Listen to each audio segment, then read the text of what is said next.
Welcome. So in this lab, we are going to talk about switched virtual interfaces. Just as a reminder, this startup packet tracer topology and also the lab itself is available in my GitHub repository.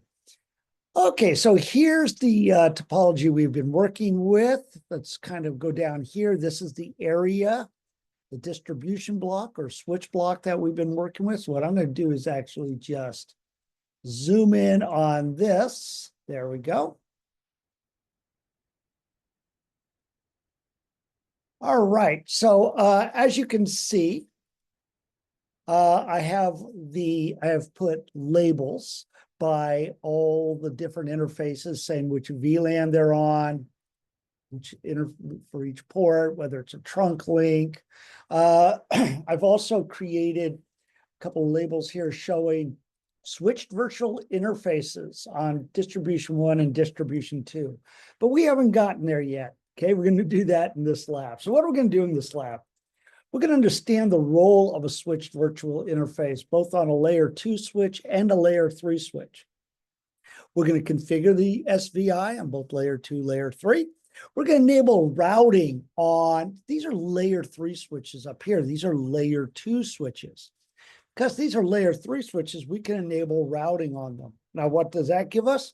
That means the switch virtual interfaces on these multi-layer or layer 3 switches will be used as the default gateway address by the devices on that VLAN/IP network. Okay, so we'll look at those routing tables on the distribution switches. We'll talk briefly about the management VLAN setup, but we'll talk more about that in a later lab. And I'm sure along the way, we'll have to do some troubleshooting, especially if Rick makes any little errors. Hopefully not, but you never know. By the way, you know, sometimes when we wand over these things, it gives us all that information, but look, there's actually some good information there. It tells us what VLAN the ports are assigned to. So that's kind of nice. Okay, a switch virtual interface. Switch virtual interface is a virtual interface assigned to a VLAN on a layer 2 or layer 3 switch. It allows the switch to have an IP address for that VLAN, which can be used for both remote management, like accessing the switch via SSH or Telnet, can also be used to ping the switch if we, just to verify connectivity. But also on the layer 3 switches, we will see that SVI, switch virtual interface, that IP address on the layer 3 switches, that's the default gateway that will be utilized by the client or the end devices on that network. Okay, so let's start off by configuring a switched virtual interface on a layer 2 switch. So I'm going to come down here on this access 2-3. Bring this up. There we go. CLI, console password Cisco, privileged exec password class. All right. So what I'm going to do is I'm going to configure a switch virtual interface on this switch. Okay, I'm going to configure it to belong to the 10.30.2.0 network, VLAN 30. What that will mean is only devices on that network will be able to ping or SSH into the switch because we don't have routing configured yet. Once we have routing, then devices in other networks, other VLANs, would be able to ping or SSH into the switch. But we'll see that best practice is actually to create a separate management VLAN on these access layer switches for remote management. But that's for a later conversation. For right now, let's just use this as an example of how to configure a switch virtual interface. Okay, so I'm going to global configuration mode, interface, VLAN 30, because I'm going to assign it an IP address that belongs to VLAN 30, that same network, which is on the network 10.30.2/24. That's the network, right? And we do a host.8. Subnet mask, there we go. All right. Now, Packet Tracer isn't showing this, but typically a lot of times you'll see it say interface VLAN 30 changed to up, line protocol and interface 30 changed to up. This is because the interface does not have to, we don't have to do a no shutdown like on a physical interface. It automatically comes up. All right, so I'm gonna do an exit here. Okay, now let me do one more thing, do an exit again. Okay, and I want to show you the command show IP interface brief. Show, just like we would do on a router. I'll type it all out there for you. Okay, let me make this a little bigger here. Give us a little bit more room. There we go. You notice that there's our interface, and it is up and up. Okay, I did not have to do a no shutdown. Now, a key point here for switch virtual interfaces on layer 2 and layer 3 switches. For this SVI to remain up and up, we must have at least one operational switch port. That switch port can be either on VLAN 30, like we have here. This port is on VLAN 30, or an access port on VLAN 30, or a trunk port that includes VLAN 30. Okay. That's the only, if you don't have any other ports, if let's say I didn't have any access ports on VLAN 30 and no trunk port that included VLAN 30, then this would be a switch virtual interface to nowhere, and this would be in the down state. Okay, let's verify reachability. So let me go over here to PC6, and let's verify that we can reach it. Now, by the way, let me do a show VLAN brief here, and if I can spell, there we go. And we can see that on VLAN 30 is a device on Fast Ethernet 05 right here. Yes, and because we associate VLANs with networks, it should have the IP address in the 1030.2.0/24 network. Let's make sure. Okay, IP config. Add a little bigger here. Out of the way, there we go. Yes. You can see that's its IP address in the network that it belongs to. So it should be able to ping our switch. Okay. Uh-oh, what's happening? What's happening? Oh, is it going to time out? Yes, but then, then it's okay. Excuse me. It timed out because of the ARP request. Yeah, I had to get let's do an ARP-A here. This is always kind of exciting here, right? Oh, yes, it says I knew your IP address that Rick was trying to ping, but I did not know your MAC address. So I had to do an ARP request, just like pinging any other device on the network. Okay, and then got the ARP reply. We'll see where that MAC address is in a moment. But right now, any devices on this local area network segments, all these, any device on a VLAN 30, any device with 1032.0 net address will be able to ping the switch. Devices on other networks will not be able to because we haven't configured routing yet. We will get there. All right, let's do this. Let's take a look at this switch here again, because I want to show you something. Let's do show interface VLAN 30. I want to show you something. Here's our command. Here's the MAC address, or burned in address as it's sometimes called, associated with this IP address on this switch, on the switch virtual interface. So taking a look at it, there's the IP address, there's its MAC address, just like a computer. look at this here. Let's move this down a little bit here. You can see, yes, it's the same. It's the MAC address. Okay. Pretty cool stuff. All right, let's do one other thing here. Let's see if we can SSH into it. Okay. Now remember, we configured SSH on the switch. Make sure I have all my SSH commands configured correctly.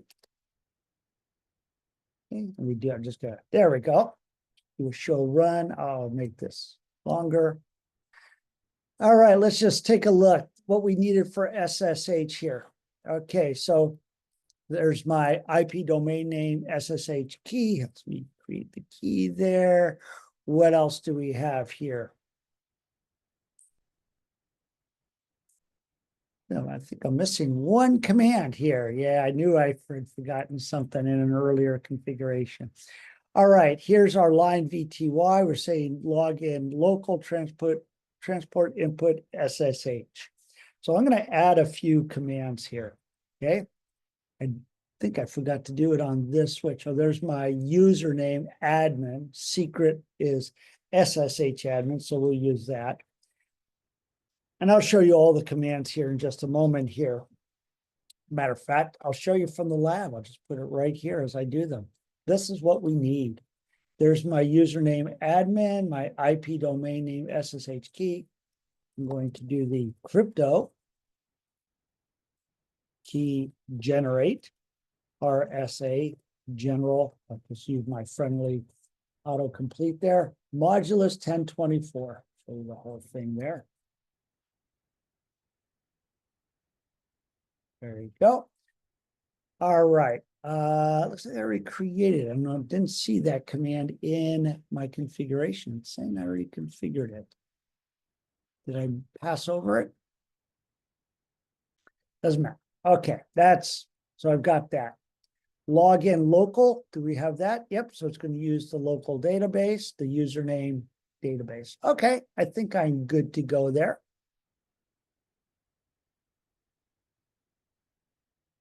Looks like I probably already did that at some point, but that's all right. Let me move this out of the way. Okay, so let's get back to this PC. Okay, we know we can ping the switch. Let's do it one more time. Okay, let's see if we can SSH into it. Okay, so let's do that next.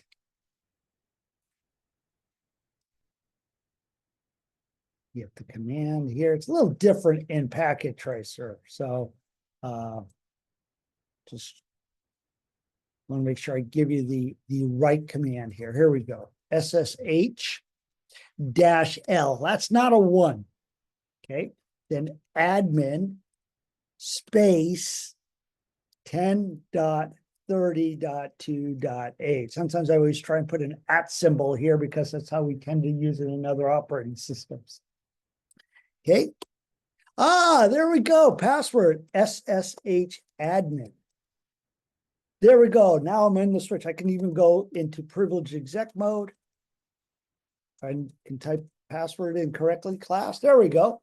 So this allows me to remotely access this switch. So now I'm accessing it from, as long as I've got network connectivity to it, I'm good to go. Okay. All right. And I can do commands like show MAC address table. Okay. We can see the different broadcast domains. Each VLAN is a different broadcast domain on the switch. Okay, I'll do exit, get out of that. Now, next what I want to show you is that because PC7, let's go to PC7 here.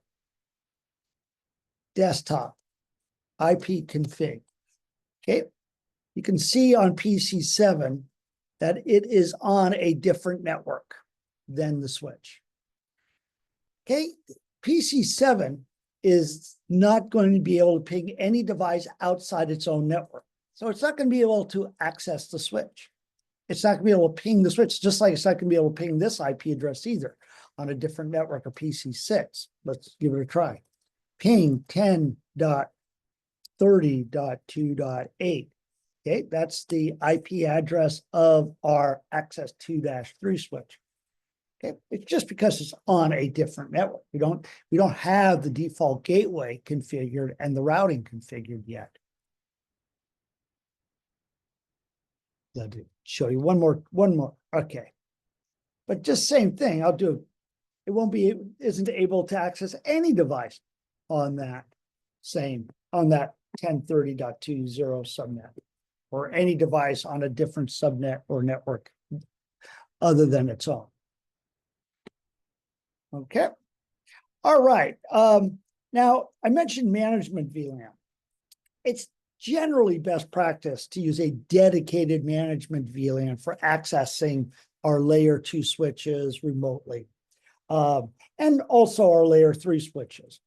A management VLAN is a separate network, a separate VLAN, isolated from all the other user network IP network addresses and VLANs, designed specifically for accessing remotely the switches, the switch to perform different administrative tasks. But we'll talk more about that later. So that's why we typically would not use the user VLAN, like VLAN 30. Here we call that a user VLAN because we have users on it. We wouldn't typically, although we can, but we typically would put it on a different VLAN. But it's still okay if we want to use a user VLAN like we did here to remotely access it. Okay, but that's for another conversation. Okay, so let's do this now. Now we're going to configure. Now we're going to configure switched virtual interfaces on layer 3 switches. Okay, so let's do that.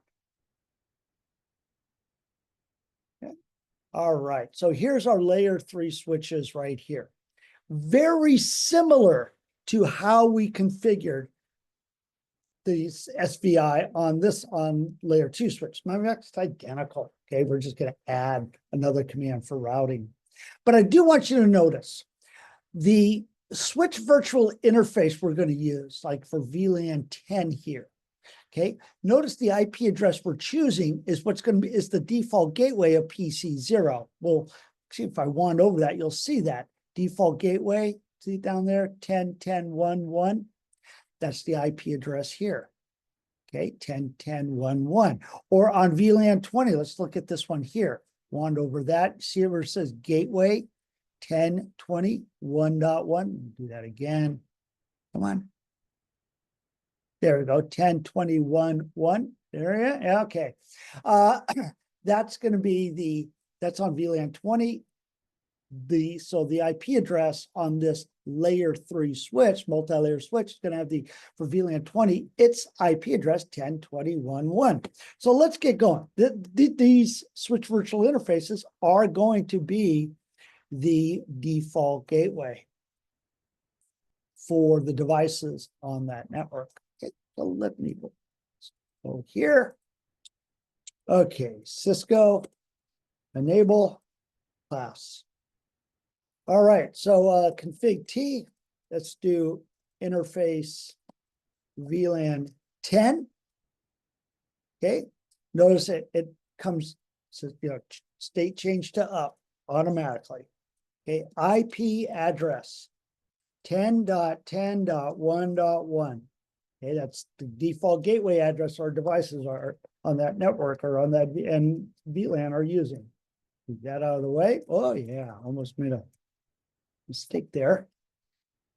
Okay, that's it. That's it. Let's do VLAN 20 while we're at it. How about that? Interface VLAN 20. Okay, it changed state up to up as well. Okay, IP address, shorten that 10.20.1.1, 255.255.255.0. Okay. Okay, let's verify both of these addresses. Okay, so I'm going to do an end here and do show IP interface brief. And you notice there they are. They're both our SVIs, their IP addresses. The state is up and up. Okay. Next, what we're going to do is let's verify that we can reach that SVI. So I'm just going to use PC10, see if it can reach 10, 10, 1, 1 there. Okay. So let's go up here. Desktop, a little bigger. Command prompt. IP config. Okay. There's our IP address. Now, this is the default gateway, but it's not used. We still haven't finished everything here yet. Let's just verify we can reach it. Okay, that looks good. All right. Can we ping the IP address, the switch virtual interface on VLAN 20? What do you think? Will this work? What do you think? Is that going to work?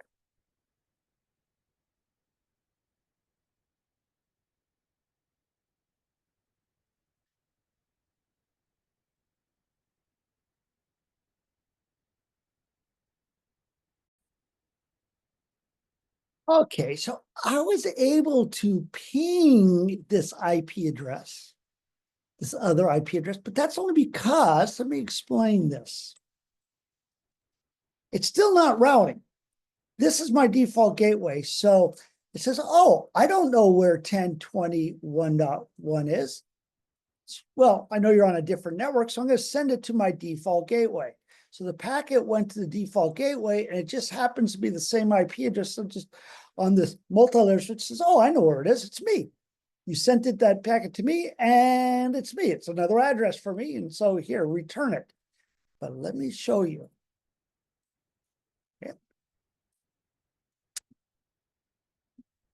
If I try to ping a device on another network, ping 10.20, 1.102.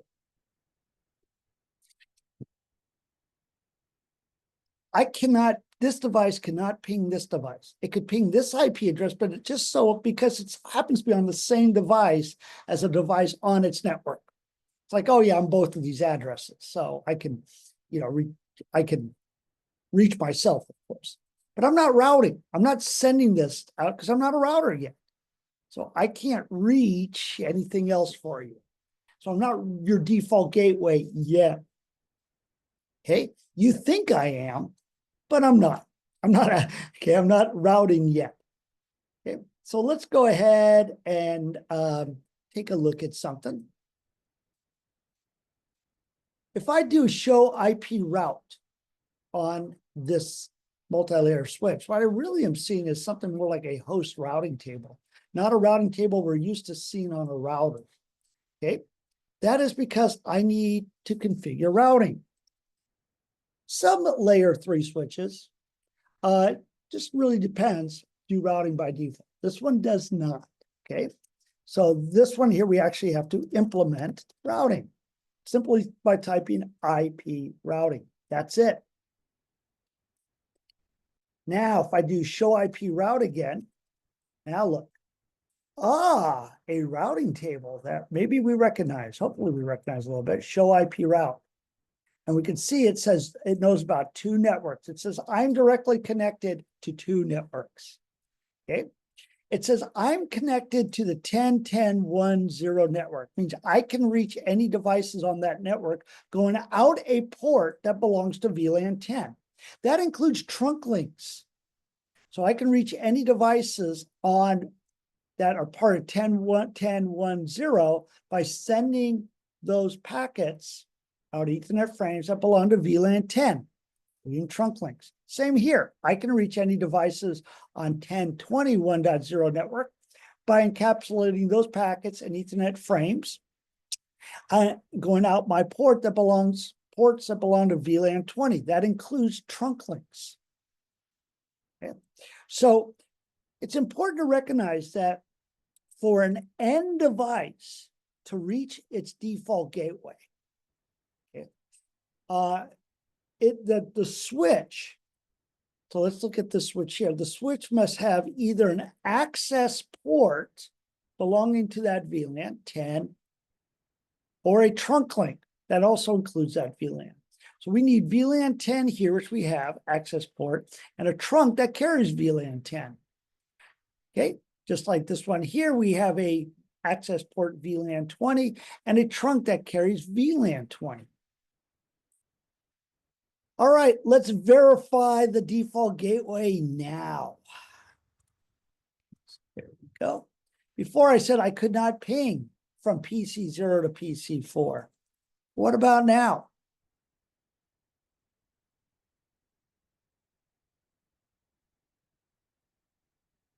Let's hope. Let's hope. Did Rick make a mistake? No, just that request timed out because of the ARP request, the ARP reply. Do it again and no problem. Okay. We can further verify this functionality, by the way, by using a trace route. So let's do that. Verify what's happening. So from PC0, let's do a trace route to PC4, different networks. 10.20.1.102. There we go. And we can see here's its default gateway. Okay, then it went out this way, and then it came back going this way. But let's take a look. How did it come back? Let's go to PC4 there. Desktop. Okay.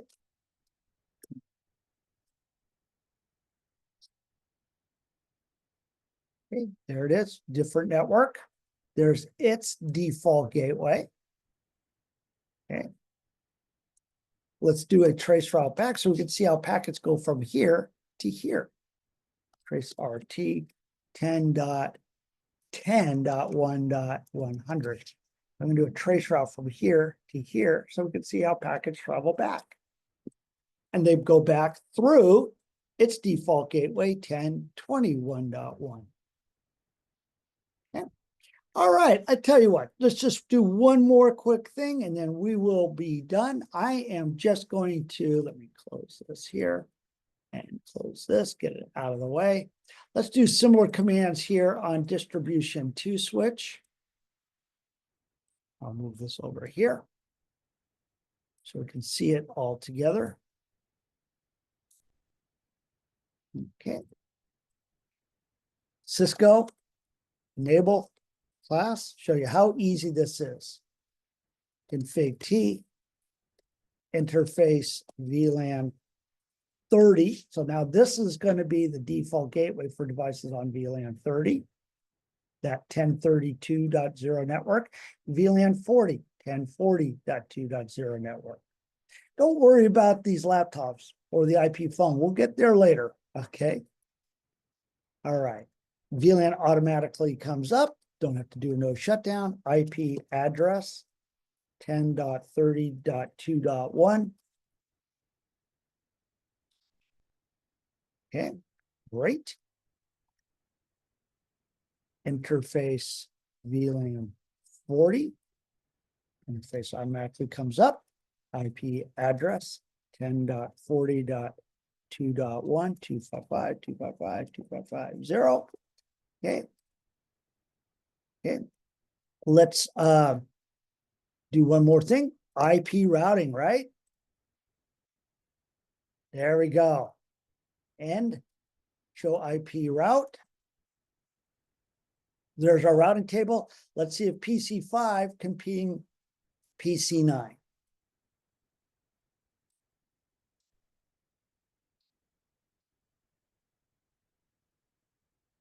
IP config. Okay. There's our IP address, subnet mask, default gateway. Let's try pinging device on a different network. Ping 10.40.2.102. Now, sometimes it might take a couple request timeouts here because the ARP requests, just a couple of different ARP requests that may be taking place. Okay, not just the PC doing an ARP request for the IP address of its default gateway, but it might be the multi-layer switch having to do an ARP request for PC9's IP address, MAC address. Okay, but got there. Let's do a trace route. 10.40.2.102. We can see, yep, got there via its default gateway. All right. Thing that we still don't have is reachability between these devices and these devices. Well, obviously, we don't even have a physical connection yet. We're going to do that in the next lab. Okay. We're going to do something called routed port. Very cool. Do a little addressing, put the physical link there, but we'll do that in the next lab. All right. So once again, all of this is available in my GitHub repository. Hope you're finding it helpful. Thanks.